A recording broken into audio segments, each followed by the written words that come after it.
Hola, hola, ¿cómo están ustedes por aquí? Salvador Frausto, buenas tardes, Salvador. Hola, muy buenas tardes, Julio. Es un gusto arrancar la semana con Marta Olivia, con Jorge y con la audiencia. Gracias, Marta Olivia, buenas tardes. ¿Qué tal? Un gusto coincidir con estos profesionales y en lunes, qué mejor. Qué mejor, así es, Marta Olivia. Jorge Meléndez, buenas tardes. Muy buenas tardes a los tres y a todos los que nos sintonizan. La semana pasada iniciamos con Jorge Meléndez, hoy vamos a iniciar con Salvador Frausto y les pido que me permitan compartir este tuit y sobre eso quiero pedirles su opinión. Es relacionado con la asistencia. Comienza la marcha a las urnas, día 19 de mayo, 9:30 de la mañana, lugar Zócalo Capitalino y plazas de toda la República, con la presencia de Xóchitl Gálvez y de Santiago Taboada. Defendamos la República, que nadie falte. Claudio X González dice, aparta la fecha, que nadie falle, es en defensa de la República, libertad más democracia, más justicia. Salvador Frausto, con esto queda absolutamente confirmado que todo el proceso de la marea rosa, el INE no se toca, la sociedad civil, todo esto desemboca en lo que se preveía, pregunto yo, en el apoyo finalmente explícito a las campañas de Xóchitl Gálvez y de Santiago Taboada. Le pregunto, Salvador, ¿cómo ves esa evolución? Sí, me parece que queda claro la misma evolución, como bien lo pintas, de esas marchas por la democracia en favor del INE, para defender el INE no se toca, y todo este tipo de discursos que coinciden también con esos discursos que fue decir Xóchitl Gálvez a Estados Unidos con el tema de que a su juicio se estaba erosionando la democracia en México y denunciaba una elección de Estado. Ese tipo de discursos va a quedar ya muy claro en estas concentraciones de ya a 2 semanas o menos de las elecciones, es el 18 de mayo, me parece. Entonces, sí queda ya como muy, muy amarrado, muy claro que iba por ahí.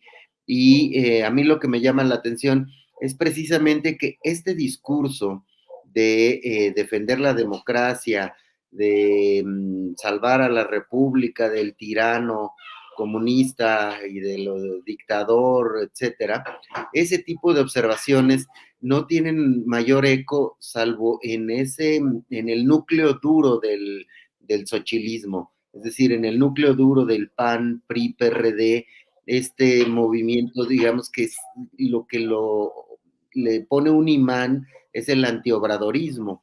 Entonces, queda muy claro que ya van ahí, es más, me parece que el asunto es que ya se dieron cuenta que están pues lejos en las encuestas presidenciales, que no hay ya oportunidad de rebasar, de escalar más, y desde el segundo debate me pareció ya muy claro que el discurso de Xóchitl Gálvez va a afianzar, a tratar de afianzar su 30%, tratar de generar ahí algún piquito más, porque lo había perdido, lo estaba cayendo en puntos, y decíamos después del segundo debate presidencial que acaso había logrado con un mejor desempeño que en el primer debate, detener su caída. Me parece que está ahí.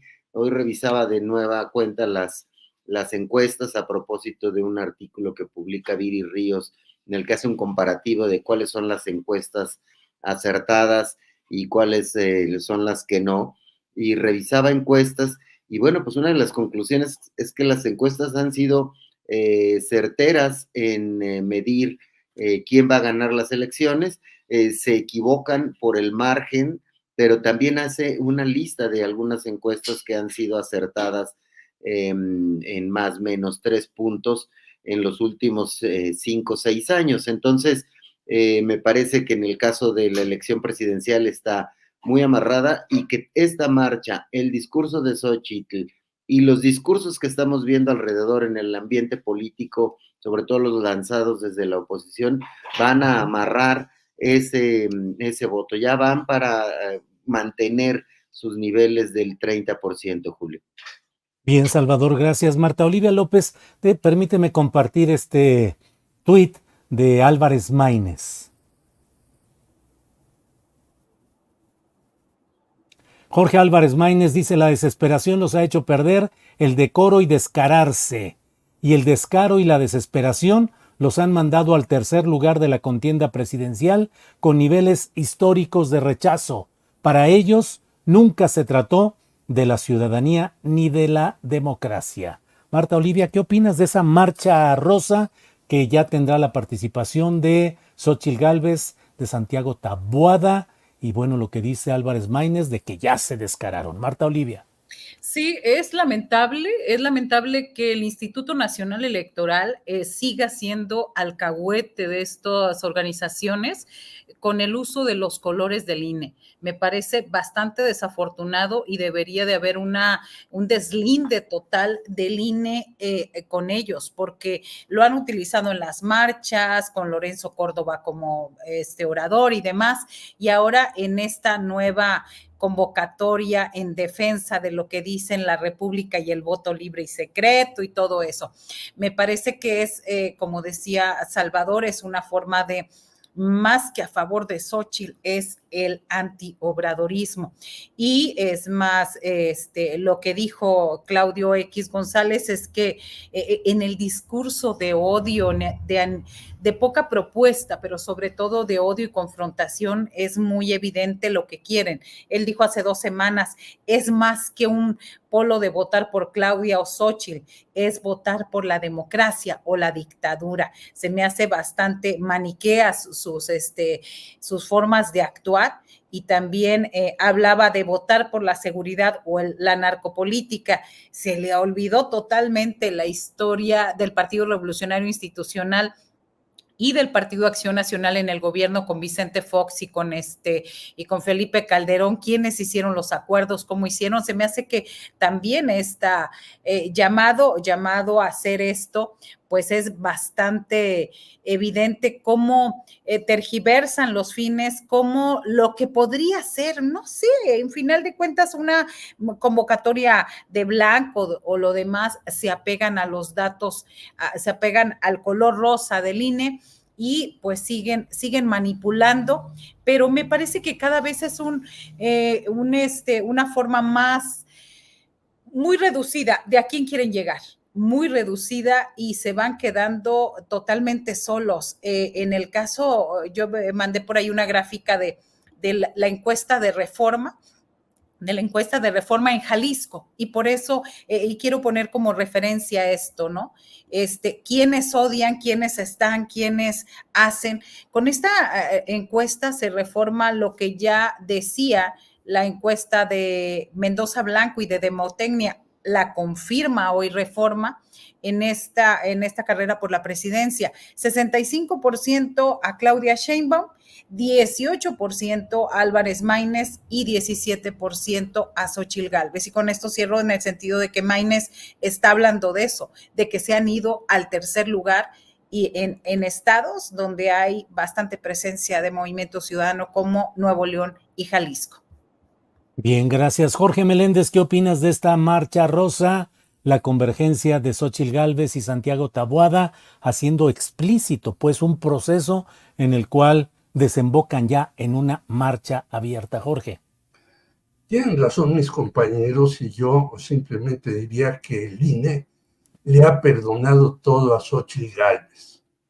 Acordémonos de aquellos anuncios donde salen los programas sociales que firma el INE, y abajo está Xóchitl Gálvez. Y dijeron los del INE, pues no hay ningún problema. Xóchitl no hizo ninguna cosa más que una travesura. Pero que ya no les creen incluso ni sus compañeros en muchas pillerías, es que ayer hubo una marcha del Poder Judicial y llegaron, si los números son exactos de algunos medios, 300 personas. Entonces, Estos señores pueden citar a recorrer el país, que buena falta les haría, pero no en los vehículos que ellos llevan, sino en los que antes llevaba López Obrador, para conocer cómo están las cosas realmente en los diferentes estados y pueblos y demás.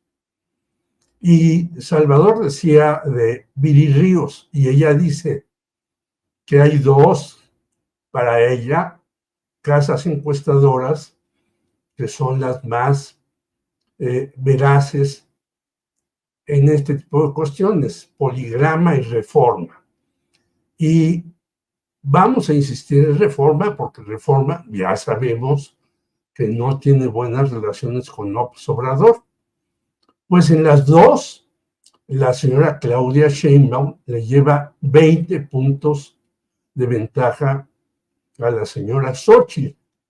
Así pues, la señora Xóchitl, que ha vuelto a ser quien era y a repartir una serie de mensajes que a mí ni siquiera me ofenden, porque yo lo escuchaba desde la primaria en la Colonia Guerrero, sino que me parecen muy perniciosos para ella misma, que se dice que está con las buenas causas y demás, pues lo podrá decir y hacer, pero pues no va a subir.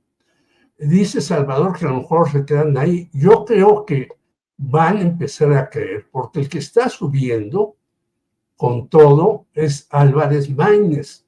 Y si bien le va a quitar 1 o 2 puntos a Claudia Sheinbaum, le va a quitar 3 o 4 a Xóchitl Gálvez. Entonces, al final, ellos se van a espantar de que no tienen, como están presumiendo, que van a ganar Morelos, Veracruz, hasta Puebla dicen que van a ganar. Bueno, hoy se dio el caso del señor Eduardo Rivera, que había sido 2 veces presidente municipal de Puebla, que dice que lo querían atacar, pero atacaron a una casa a su lado, unos colombianos. O sea, ya no saben ni qué sacar para llamar la atención. Bien, pues sí, efectivamente un episodio muy peculiar ahí, el de Puebla. Los asaltantes se quedaron sin gasolina, estaban cargando gasolina en una estación tranquilamente. Bueno, no sabe uno qué pensar de todo esto. En Y fin, de Salvador. Colombia que vienen, además. Sí, sí, de Colombia. Sí. Sin dinero para la gasolina. Sí. Salvador Frausto, pues el tema que está ahorita en la polémica más fuerte, el caso de Amparo Casar, yo lo ubicaría en las revelaciones, lo que se dice sustancialmente y las reacciones a favor y en contra. ¿Cuál es tu punto de vista sobre este caso Amparo Casar, Salvador Frausto? Bueno, sí, por una parte está el tema de revelación de datos personales de María Amparo Casar, que me parece pues un golpe innecesario el asunto de revelar temas que no me parece que sean el lugar apropiado desde un funcionario público, desde una página de gobierno, etcétera. Sin embargo, es parte de la guerra política que estamos viviendo y efectivamente, pues Mexicanos contra la Corrupción, que es la organización que dirige María Amparo Casar, que fundó Claudio X González y que ella es la directora, me parece que ha servido de instrumento de golpeteo abiertamente contra el gobierno de López Obrador y lo ha hecho de manera abierta, muy clara, muy descarada, del mismo modo en el que medios como Latinus se han colocado como actores políticos y que es un asunto que hemos visto quizá de una manera mucho más fuerte y clara en este sexenio, es decir, este tipo de medios de comunicación como instrumentos claramente políticos, no como medios de comunicación que tienen cierta línea editorial o cierta tendencia editorial, sino como verdaderos francotiradores contra el proyecto político de López Obrador. En ese escenario se inscribe el asunto de María Amparo Casar, y me parece que pues está exhibiendo la guerra que vivimos en estos días de dos posiciones muy claras, el obradorismo y el antiobradorismo, como el asunto central que se va a dirimir en las elecciones del 2 de junio. Es una elección que ese es su motivo, es decir, la misma oposición ya se dio cuenta con mucha claridad, me refiero al PAN, al PRI y al PRD, y por eso esta expresión de la marcha rosa del INE y de insistir en estos discursos que solo interesan a los sectores más conservadores. Esas dos posiciones, esa es la tónica de la elección. ¿Quiénes están a favor de López Obrador y quiénes no? María Amparo Casar se colocó como jefa de un grupo de periodistas, muchos de ellos, como tú mismo has dicho, Julio, te escuchaba, me parece, el fin de semana, pueden tener algunos trabajos interesantes o algunos trabajos periodísticos serios, pero el componente político de instrumento de golpeteo, ahí está, y esa es la razón por la cual terminó desenmascarándose la jugada de Claudio X González a través de la contratación de periodistas importantes y que conocen muy bien la investigación periodística, pero bueno, se han ido minando poco a poco y exhibiendo que son parte de una jugada entre una elección que se va a elegir, que se va a definir a partir del obradorismo, no obradorismo, y simplemente pues el obradorismo es mayor al antiobradorismo, y eso se va a reflejar en la boleta electoral el 2 de junio. Bien, gracias. Marta Olivia, el bien mayor y el bien menor, develación de datos personales, discutible, probablemente ilegal, probablemente puede haber una sanción, y el bien mayor, que es el difundir y esclarecer y dar claridad a un asunto de la máxima importancia, como son las pensiones, las gestiones de las élites y en este caso la presunción de un acto de corrupción prolongado, ese acto a lo largo de muchos años. ¿Qué hacer frente a todo esto, Marta Olivia? Sí, grave la revelación de los datos personales. Y bueno, aquí es lo que tú decías, el bien mayor. Creo que este tipo de corrupción no debe de escapar nadie. Y quiero recuperar parte de una de las frases más recurrentes que dice María Amparo Casar. Los escándalos de corrupción son un delito y deben de castigarse con la ley y no nada más remover a funcionarios. Este hecho es una muestra más de los niveles de corrupción que se manejaban, quiero pensar que ya no ocurren, en la ahora empresa Petróleos Mexicanos. Me parece reprobable, condenable y a todas luces un acto de corrupción el hecho de que extrabajadores de Pemex hayan facilitado el pago de pensiones y seguro de vida, en este caso bastante conocido, cuando la ahora presidenta de Mexicanos contra la Corrupción y la Impunidad era la coordinadora de asesores de la Secretaría de Gobernación, cuando estaba Santiago Krill. Si nos apegamos a lo que informó el director general de Pemex este lunes de que el esposo solicitó el pago, ella solicitó el pago de la pensión 8 días después, así como el pago del seguro, aun cuando no se había cerrado la investigación de la causa de muerte de Márquez, me parece a todas luces que es un acto de corrupción. ¿A cuánto ascienden esas cantidades hasta la fecha en que se cortaron? Es decir, febrero de este año, a 31 millones de pesos por pensión a razón de 125,000 pesos mensuales y un seguro a razón de 17,600,000 pesos que recibió Casar. Esta cantidad es solo un indicativo del grado de aparente corrupción en el que incurrieron tanto los extrabajadores de Pemex que le dieron luz verde y a quien deben de investigar, como a la propia Casar. Ahora sí que al amparo de ese privilegio económico y también de su cercanía con personajes del sistema, María Amparo Casar ha podido desarrollar una vida dedicada a la investigación, donde lo mismo analiza el sistema presidencial bajo el criterio de cierta independencia que vemos y siempre nos dimos cuenta que no era tal, las relaciones ejecutivo-legislativos, partidos y elecciones, así como corrupción, transparencia y rendición de cuentas. Vaya contradicción si se llega al fondo del asunto y se descubre que este investigador y analista política habría incurrido en incorrupción y favores de extrabajadores. Al final de cuentas, sigo creyendo que para tener la lengua muy larga, hay que tener la cola muy corta. No se vale que a unos sí y a otros no. Y también desde el privilegio, ¿no? Si yo tuviera 125,000 pesos mensuales nada más por pensión, pues yo podría hablar y decir todo eso, ¿no? Y hablar con qué cara. Creo que para cerrar, creo que en esto si hay sanción por haber revelado cuestiones personales, que haya sanciones para quien sea.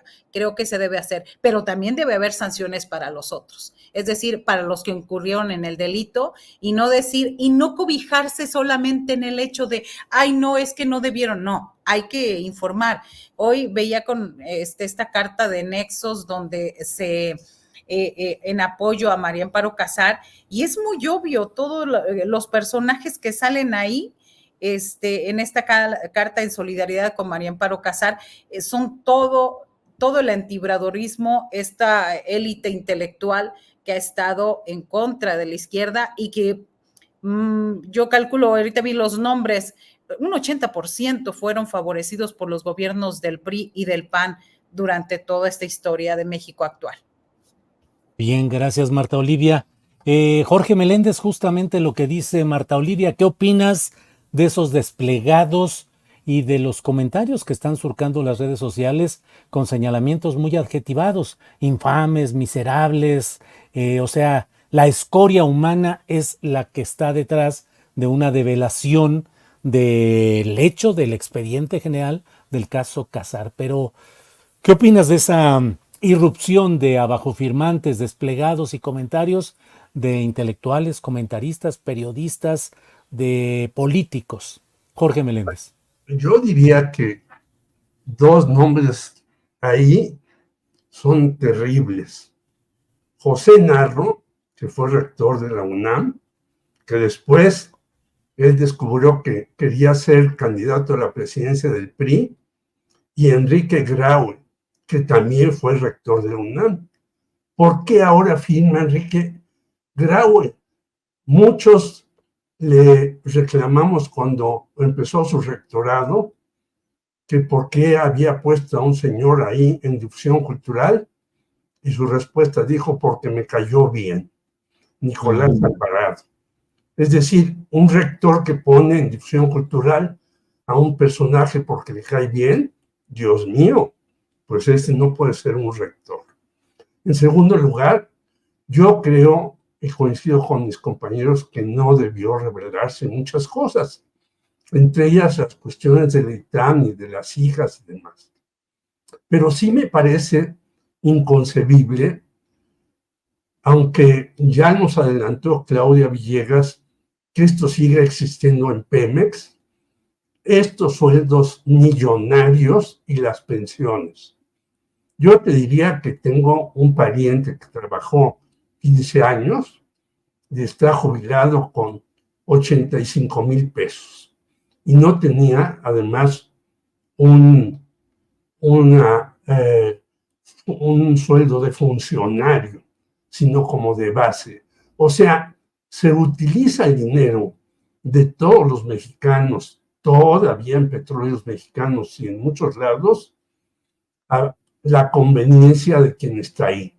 Y hay que acabar con eso. Tú decías lo de José Ángel Gurría, que se pensionó en Nacional Financiera hace muchos años, cuando era jovenazo, antes de ser subsecretario y después secretario y después en el Fondo Monetario Internacional.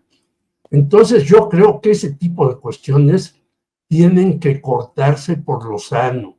Es mucho dinero el que pierde el pueblo en México con pensiones ultramillonarias para sindicalistas, parientes de exfuncionarios y demás.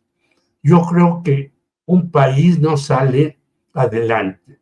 Yo recuerdo que el secretario general del sindicato de Noruega, cuando le dijeron lo que ganaba Romero de Champs, se fue de espaldas y le dijeron a él, bueno, a usted le faltan como 2 años para jubilarse. ¿Con cuánto se va a jubilar?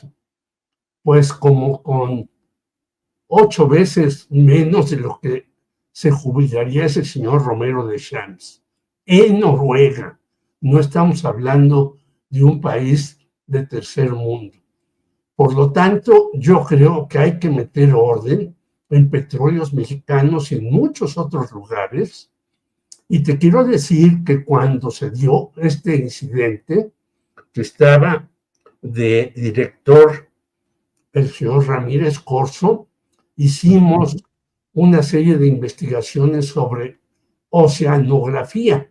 Yo estaba entonces en contralínea con Ana Lilia Pérez y con Miguel Vadillo, y fuimos requeridos porque nuestras investigaciones decían que eran incorrectas y estábamos casi difamando a los hermanos Briviesca Sahagún.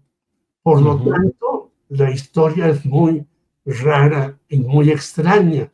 Claro. Como una persona cobra, como dijo Marta Olivia, 31 millones de pesos, sí, y como así, y después dice que está en contra de la corrupción y la impunidad. Bien, gracias Jorge. Salvador Frausto, hoy el presidente de la República, pues no sé si es la primera ocasión en la que de manera más clara puntualiza que los puntales, los sostenes de su gobierno son la Secretaría de la Marina y la Secretaría de la Defensa Nacional, y dice que no recuerda si alguna vez dijo o fraseó exactamente el hecho de que él buscaría que los militares regresaran a los cuarteles, pero dice, pues es de sabio cerrar y en dado caso, pues la verdad es que han sido necesarios. En fin, ¿qué opinas de ese giro que da el presidente respecto a este tema de los militares o lo que algunos decimos, la militarización? Salvador. Sí, lo que plantea hoy, había planteado algo similar en el 2019, el tema del cambio de opinión, en el que el asunto es que decía entonces, y ahora lo dice como con mucha más claridad, el tema de que llega al gobierno en el periodo de transición, se asume que es el momento en el que cambia de opinión y que se da cuenta que pues es un desastre las policías, ve los niveles de delincuencia, de homicidios principalmente, y decide encargar la tarea de la seguridad a militares y marinos. Me parece que pues es un acto de realidad, del el mal menor, ¿no? Es decir, a cómo están las policías, a cómo estaban y a cómo siguen estando las policías estatales, con el ejemplo que tuvimos con la Policía Federal en el sexenio de Felipe Calderón, sobre todo, pues era muy difícil entrarle al asunto. Ahora bien, no ha sido acompañada la estrategia de seguridad de un fortalecimiento real de las policías, ni federales, ni estatales, ni municipales. Me parece que en eso nos quedó a deber este sexenio y que tendríamos que tener un programa para poder acompañar el trabajo de los militares y de los marinos con trabajos policíacos para poder tener algún tipo de avance en cuanto a los niveles, sobre todo de delitos como los homicidios, que el presidente dice, bueno, han bajado un poco algunos delitos, pero sin duda, pues están las cifras muy altas, se contuvo la tendencia de crecimiento, pero aún así terminará este sexenio con más delitos violentos que el sexenio anterior y que los anteriores. Entonces, me parece que hay ahí un gran compromiso por parte de las siguientes gobernantes para poder acompañar un trabajo de las Fuerzas Armadas con el trabajo policíaco en los estados y en los municipios. Entonces, sí hay ahí un reto muy, muy grande y hay un reconocimiento del presidente de por qué tomó esa decisión como una especie de mal menor en el cual decir, bueno, pues son quizá más difíciles de corromper. El propio presidente reconoce que han tenido fallas los militares y los marinos en este trabajo, y bueno, pues el reto estará para la presidenta a partir del próximo sexenio. Bien, gracias, Salvador. Sobre este tema, Marta Olivia, ¿qué opinas de pues este tema respecto a la confirmación del giro que dio en su momento el presidente López Obrador, luego de darse cuenta, él dice, de la situación catastrófica que heredaba? Y bueno, pues la explicación de que lo que ha hecho como gobierno no podría entenderse sin el apoyo de esos dos pilares, la Marina y la Sedena. Por favor, Marta Olivia. Sí, dado lo sensible del tema, y me refiero cuando un presidente echa mano de los militares para gobernar, cuando su discurso antes era contrario. A mí me hubiera gustado que el presidente diera ejemplos específicos o más claros cuando habla de esa realidad catastrófica por la corrupción. Es decir, ¿qué instituciones o quiénes fueron los responsables de esta catástrofe? Dos, ¿qué grupos fácticos estuvieron detrás o fueron cómplices de que México llegara a este nivel de catástrofe? Otra es cuánto tiempo le hubiera tomado al Ejecutivo revertir esta situación sin la necesidad de respaldarse en las Fuerzas Armadas. Y digo que sería bueno que el presidente López Obrador hubiera ejemplificado así con nombres, datos, pelos y señales, como perdón se dice, el desastre que encontró al llegar al Ejecutivo, porque eso nos podría dar un mejor entendimiento del nivel de pobredumbre en el que se encontraba el país. Nosotros como periodistas tenemos una idea del nivel de corrupción en los estados, casi todos los niveles de gobierno, gobernaturas, alcaldías, congresos, fiscalías, supuestamente autónomas o grupos del crimen organizado que se disputan territorios, pero creo que hubiera sido importante que AMLO, un político que conoce como casi nadie la realidad de México, nos hubiera dicho nombres y apellidos y también nos hubiera dicho qué se ha hecho y cómo se ha castigado para saber y dimensionar la tragedia nacional. También es claro, como ha sucedido en otras ocasiones, cuando el presidente defiende a las Fuerzas Armadas como parte de la Cuarta T, que la oposición buscará llevar agua a su molino y tratará de poner en el debate público el hecho de que votar por Morena y aliados es permitir que estos partidos sigan haciendo uso del ejército en labores que van más allá de la seguridad pública, a pesar de que el gobierno del Partido Acción Nacional con Felipe Calderón fue el que lo sacó de los cuarteles. Tal vez sea de las pocas opciones que tenga a estas alturas de la campaña para tratar de que su candidata Xóchitl Gálvez tome un último impulso y trate de ganarse un sector importante del electorado. Es posible ya en esta recta final. Bien, gracias, Marta Olivia. Jorge Meléndez, tu opinión sobre este tema siempre delicado y siempre complicado respecto al uso de las fuerzas militares para sostener un proyecto de cambio como el que ha postulado el presidente López Obrador. Jorge. Bueno, el presidente dijo que lo hizo porque la Policía Federal estaba totalmente descompuesta, lo cual es cierto.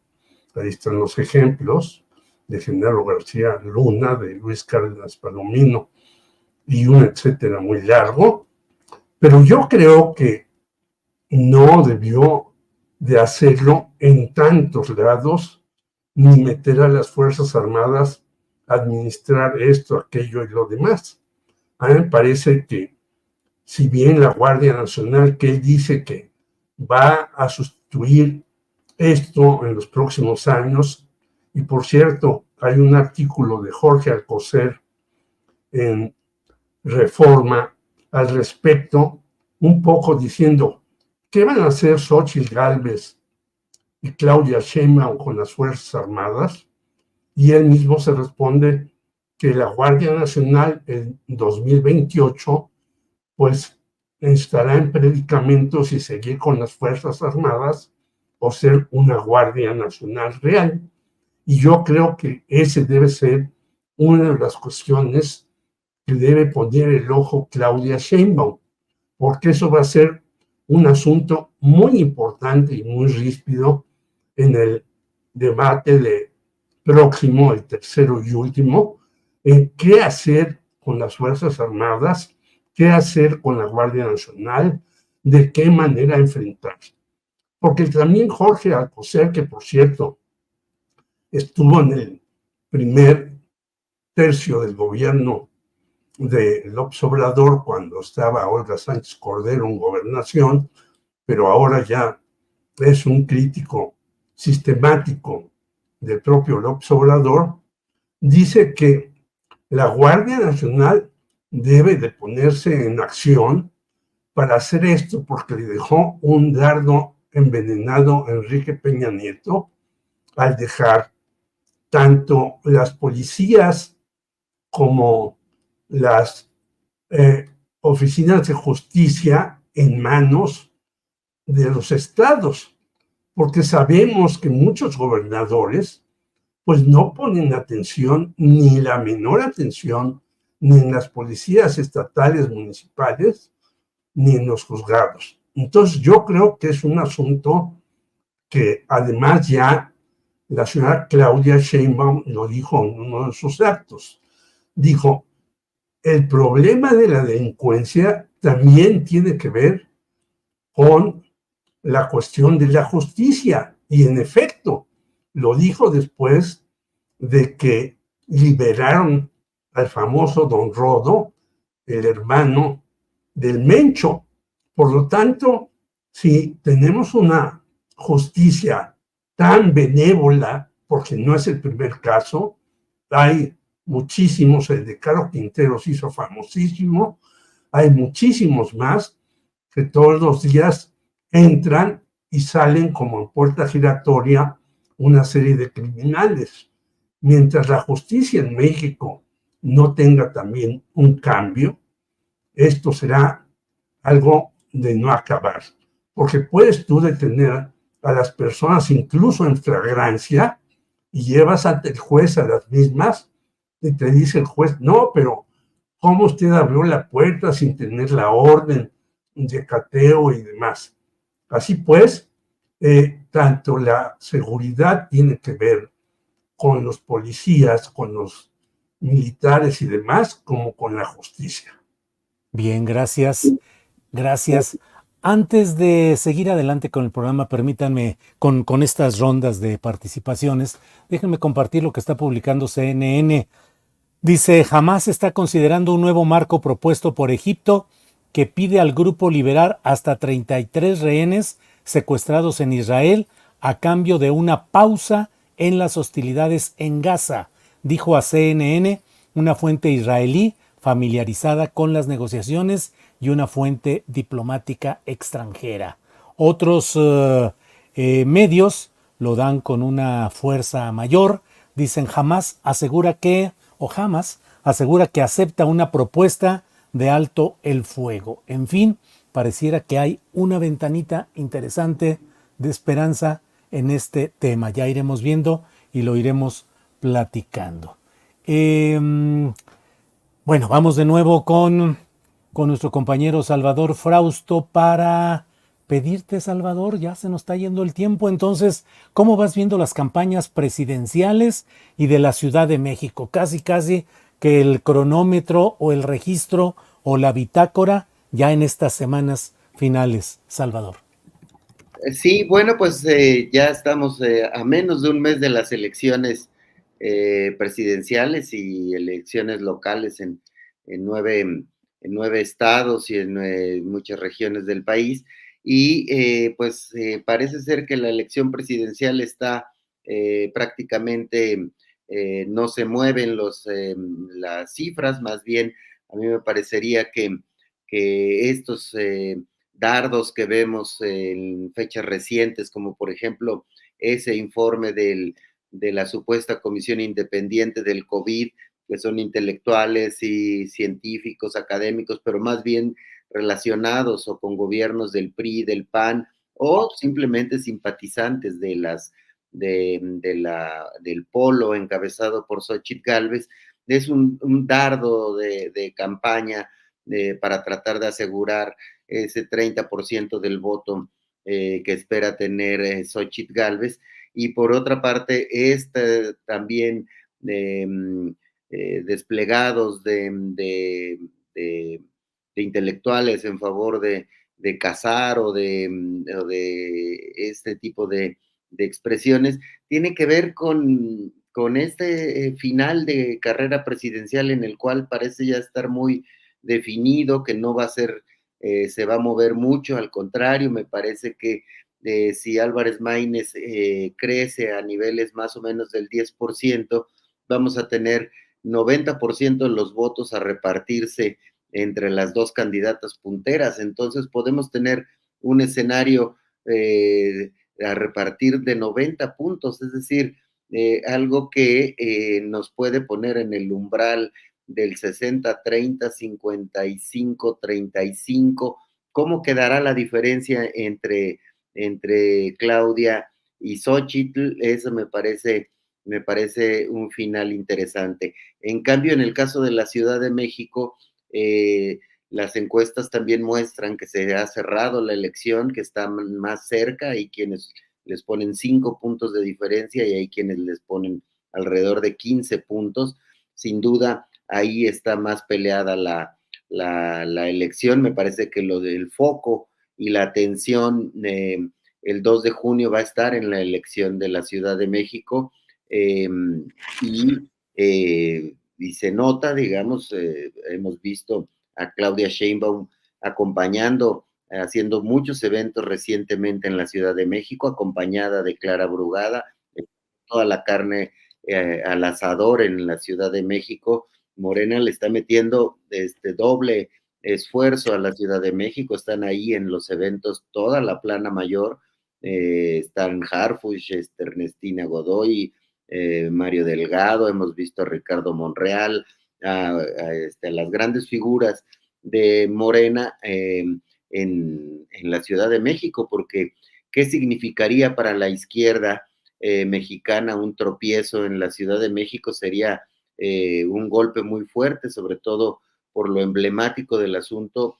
Entonces tendrán que reforzarlo aún más ese tema, porque del lado del taboadismo se escuchan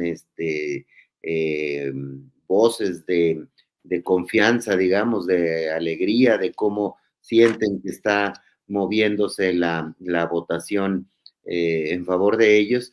Y bueno, pues todavía falta ahí un debate chilango que va a ser el próximo fin de semana y que será clave para ver cómo se mueven las tendencias electorales. Sí se han movido las tendencias entre los debates.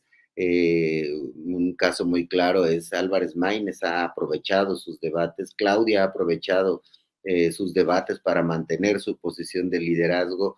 En el caso de Taboada ha tenido crecimiento entre el primero y el segundo debate y después ahí se ha notado otro crecimiento. Entonces, sí está complicado ahí y yo creo que en las demás regiones del país se ha cerrado un poco la elección en el caso de Veracruz y de Morelos, pero me parece que no lo suficiente para que Morena pierda esos bastiones, a pesar de las acusaciones graves que hay contra Rocío Nale en el caso de Veracruz. Pero bueno, el caso de la Ciudad de México es donde estarán puestos los ojos, me parece, el 2 de junio. Bien, Salvador, gracias. Marta Olivia, tu registro, la bitácora, ¿cómo vas viendo las campañas presidenciales, la de la Ciudad de México y algunas otras, lo que tú digas, Marta Olivia. Sí, estamos a 26 días de que vayamos a votar en todo el país por estas elecciones históricas. A mí me parece que a un mes de que concluyan estas campañas presidenciales, hablo primero de la presidencial, he visto diferentes reportes en medios y demás, donde están gastando el dinero los candidatos presidenciales, y en conjunto han gastado una cifra superior a los 120 millones de pesos en propaganda, sobre todo para páginas web y redes sociales como Facebook, Instagram y YouTube. Es decir, cerca más o menos del 24-25% de los gastos de campañas van dirigidos a páginas de internet, además de que está superando este gasto a lo que tenían destinado a propaganda en vía pública y utilitaria. A mí me parece que esta es una nueva forma de hacer campaña, y que ciertos públicos, por ejemplo, lo que revisaba yo en el caso de Claudia Sheinbaum, va al público más dirigido a uno más adulto, su lenguaje es más formal, trata de algunos momentos de ser más cercano, y lo hace con estos TikToks y estos acercamientos con otros líderes y otros personajes, pero va muy dirigido. En el caso de Álvarez Maínez, me parece que va más hacia los jóvenes, usa más el TikTok y demás.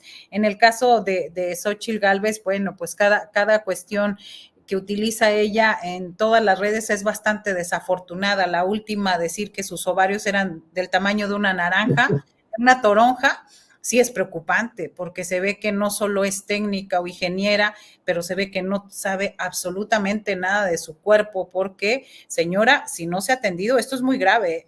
Del tamaño de una toronja es bastante, pregúntele a su ginecóloga o ginecólogo de confianza. Entonces, en ese sentido, las presidenciales.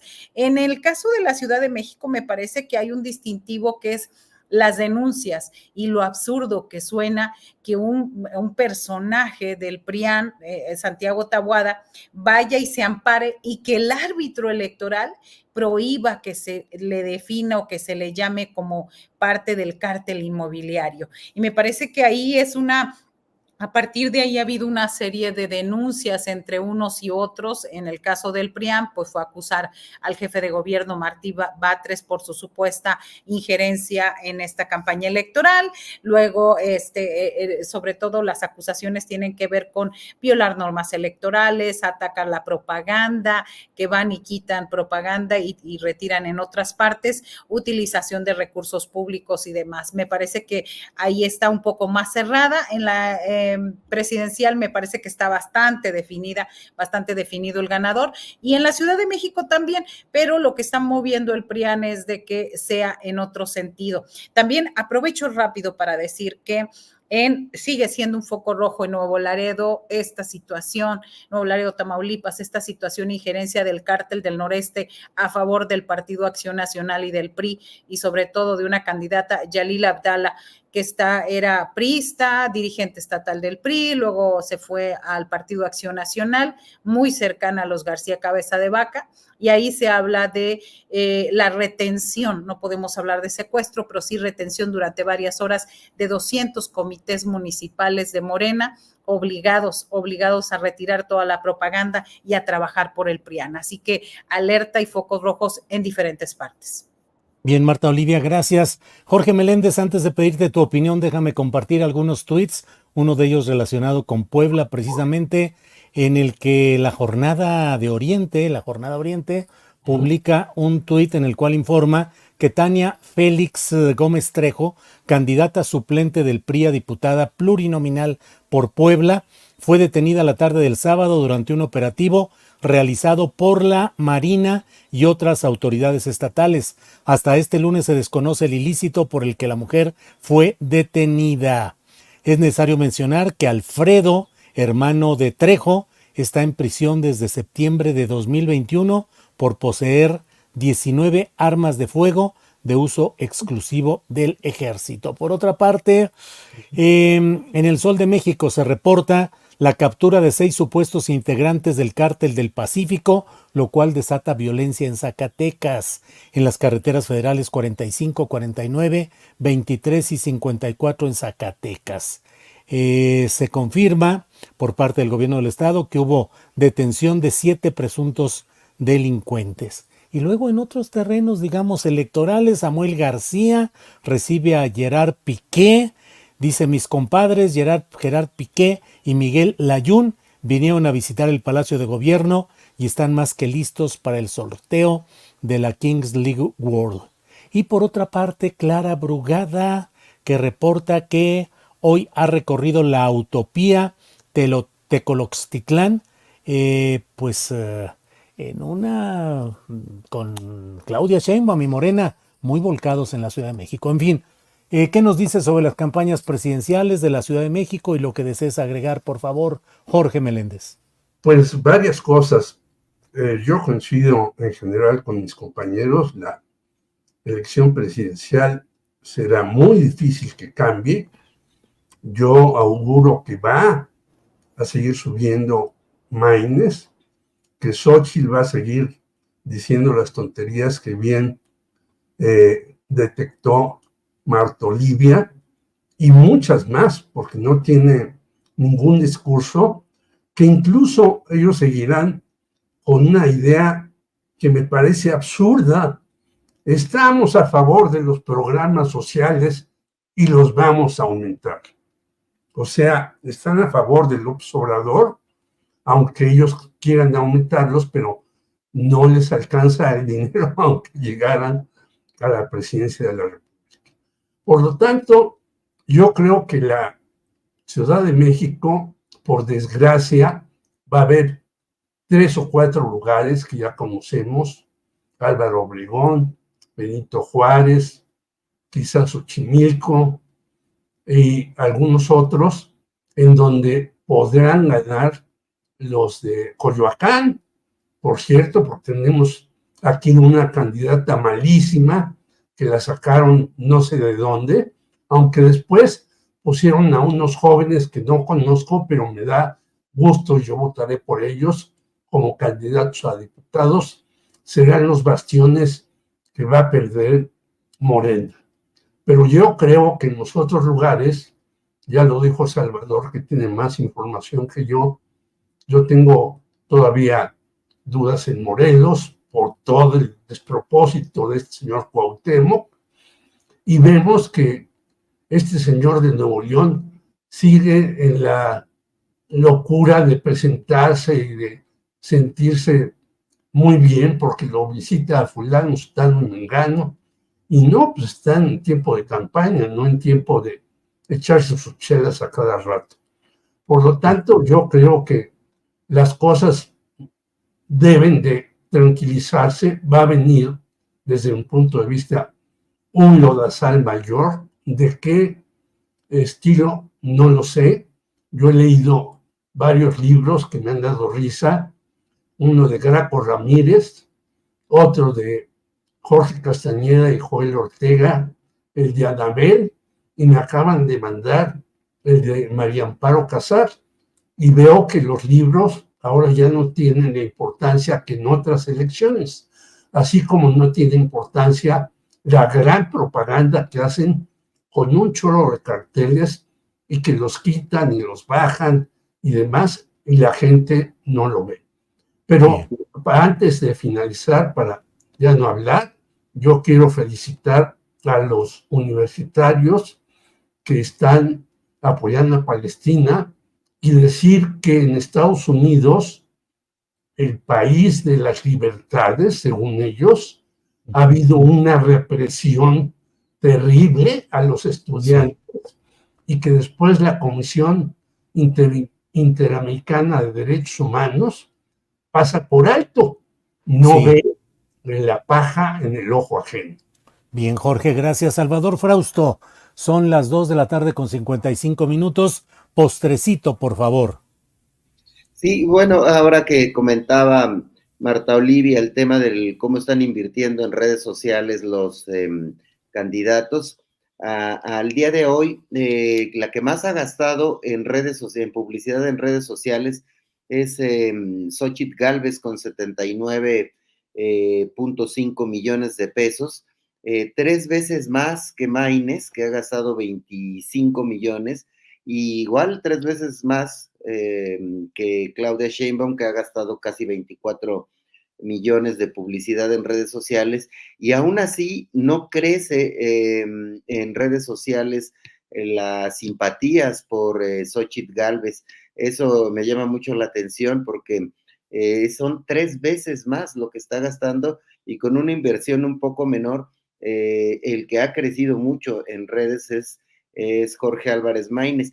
Claro que donde le ha invertido mucho más el candidato de Movimiento Ciudadano es en la producción de anuncios de televisión, spots de televisión y de radio, que son muchas veces los mismos que se utilizan para redes sociales, pero le ha invertido más en la calidad de producción que en inyectarle dinero a mover publicidad pagada en redes sociales. Entonces me parece interesante la estrategia que está siguiendo Movimiento Ciudadano en ese sentido, y Claudia pues se mantiene como la líder en prácticamente todas las redes sociales y con una inversión menor tanto en cuanto a publicidad como en producción de spots. Ella solo ha gastado 1.1 millones en ese rubro.